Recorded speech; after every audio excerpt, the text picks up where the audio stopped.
आज का हमारा वीडियो है पीटीएस का कि पीटीएस में हथियार चलाने से पहले हथियार के साथ एक्सरसाइज कैसे की जाती है। तो ये हमारी राइफ़ल है, एसएलआर राइफ़ल है। तो एसएलआर राइफ़ल के साथ अभी पहले एक्सरसाइज चल रही ताकि हमें वो हथियार हल्का लगने लगे। इस वीडियो का उद्देश्य मात्र लोगों को पीटीएस में क्या होता है यह बताना है।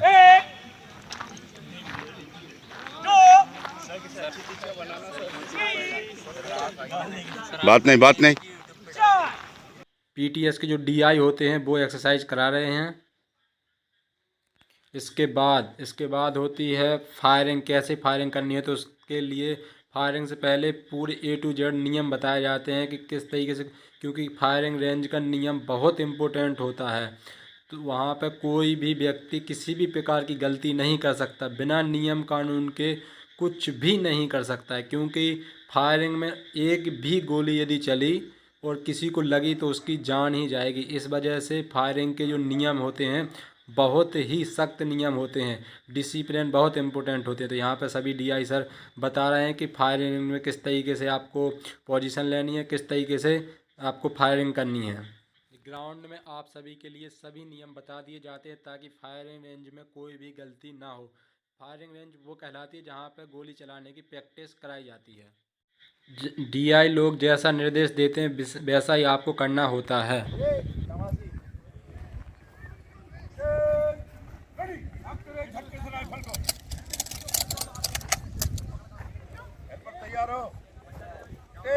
सामने 100 गज, बोले चेक साइड कंधे पे ले जाओ राइफल को।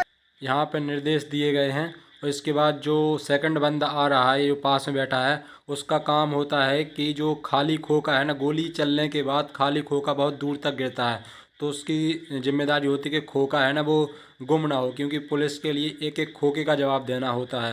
तो ये खोखे की सेफ्टी के लिए बंदों के लिए वहाँ पर बैठा दिया जाता है। जब एक यूनिट फायरिंग कर देती है तो ये बंदे जो उनके खाली खोखे हैं वो इकट्ठा करके पीछे हो जाते हैं और वो खाली खोके यहीं पे डाल देते हैं। वो खाली खोके इन जो फायरिंग कर रहे हैं तो वो उनकी जिम्मेदारी होती है कि वो इकट्ठा करके फिर वो जमा होते हैं, तो उनको जमा करना होता है। यहाँ पे फायरिंग हो चुकी है तो यहाँ पर निर्देश बताना पड़ता है कि मेरी फायरिंग हो गई, तो आपको दाहिना हाथ उठा के रखना पड़ता है, बाएं हाथ राइफल के साथ रहता है आपका।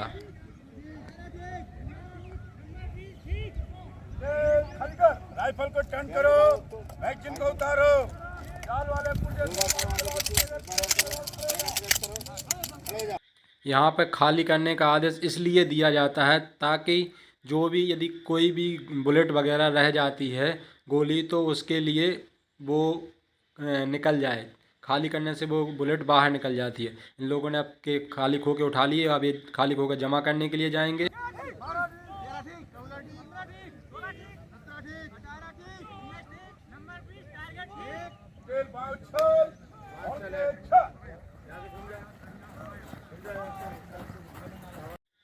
अब इस यूनिट की फायरिंग हो चुकी है। इसके बाद आएगी अगली यूनिट। तो अगली यूनिट भी वही नियम कानून का फॉलो करेगी जो इन लोगों ने किए हैं। तो यहाँ पे अगली यूनिट आ चुकी थी और अगली यूनिट ने भी वही काम किया जो फर्स्ट यूनिट ने किया। अब इसके बाद आ गए थे हम लोग फायरिंग रेंज। तो ये फायरिंग रेंज है जहाँ पर गोली चलाने की प्रैक्टिस की जानी है।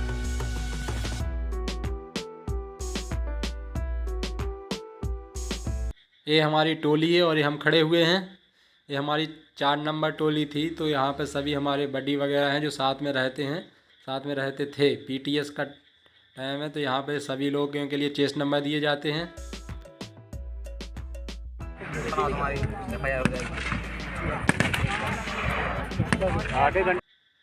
यहाँ पर अनुशासन का बहुत ध्यान रखा जाता है क्योंकि ये फायरिंग रेंज है।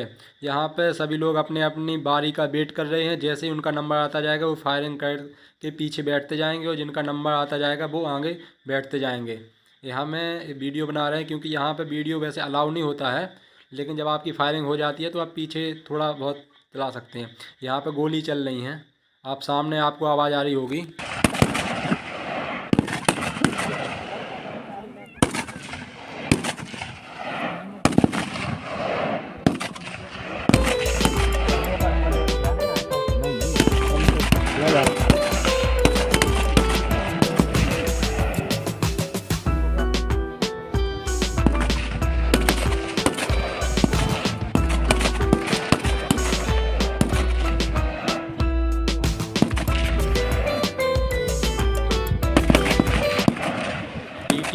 लगभग 300 बच्चे होते हैं। तो तीन मतलब अलग अलग कैपेसिटी के ऊपर होती है, जहाँ की कैपेसिटी जितनी होती है तो वहाँ पर उतने बच्चे होते हैं। तो यहाँ लगभग हमारी 2 दिन तक फायरिंग चली थी SLR से।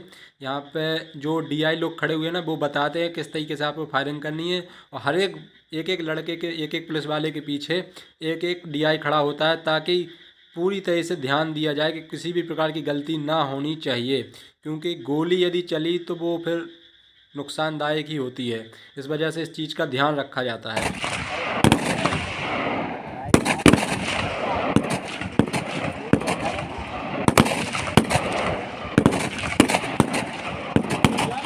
SLR से हमारी फायरिंग होने के बाद आ गई थी इंसास। ये इंसास राइफ़ल है।